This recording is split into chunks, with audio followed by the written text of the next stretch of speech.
इसी धरती से लड़ करके, इसी धरती से संघर्ष करके, नेताजी इसी धरती पर चोट खा करके धरती पुत्र के नाम से जाने गए और राजनीति के बड़े बड़े उतार चढ़ाव में नेताजी ने समाज को, राजनीति को हमेशा दिशा देने का काम किया। जो समाज में आर्थिक, सामाजिक, राजनीतिक चेतना थी, उसको जगाने के लिए और देश को समाजवादी विचारधारा से जोड़ करके चलने के लिए उन्होंने जो रास्ता दिखाया है, उसी रास्ते पर हम समाजवादी लोग आज चल रहे हैं।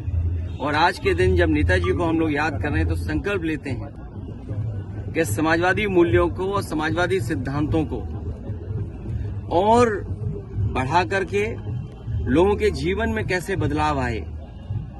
नेताजी ने पूरा जीवन अपना संघर्ष इसी में निकाल दिया कि नेताजी के साथ साथ उनके लोगों का भी जीवन बदले, समाज में नई दिशा में, गैर बराबरी के खिलाफ, और जिन्हें कभी सम्मान समाज में नहीं मिला था उनको सम्मान दिलाने के लिए नेताजी ने पूरा जीवन लगा दिया।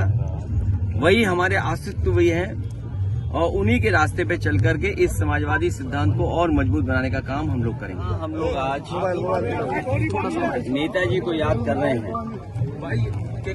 वही दूसरी दुखद खबर भी मिली है कि देश के बड़े कारोबारी उद्योगपति रतन टाटा जी भी हमारे बीच नहीं रहे हैं। एक ऐसे उद्योगपति जिन्होंने अपना और उस समूह ने देश की अर्थव्यवस्था में बहुत बड़ा योगदान दिया है। आजादी से पहले और आजादी के बाद से टाटा समूह ने बहुत बड़ा देश की आर्थिक स्थिति को सुधारने में और आर्थिक तरक्की के लिए बड़ा योगदान किया है। वही रतन टाटा जी से व्यक्तिगत रूप से भी हमारे कई बार मुलाकात हुई है। उनकी सोच और उनका विजन यही रहा है कि कारोबार करते समय असूलों के साथ कोई समझौता नहीं है। उसूलों से कारोबार करने के लिए और अपने लाभ का, समाज के कल्याण के लिए जिस तरीके से उन्होंने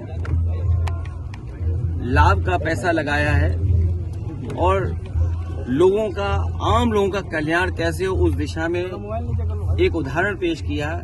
ऐसे उद्योगपति को भी हम लोग याद करते हैं, रतन टाटा जी को।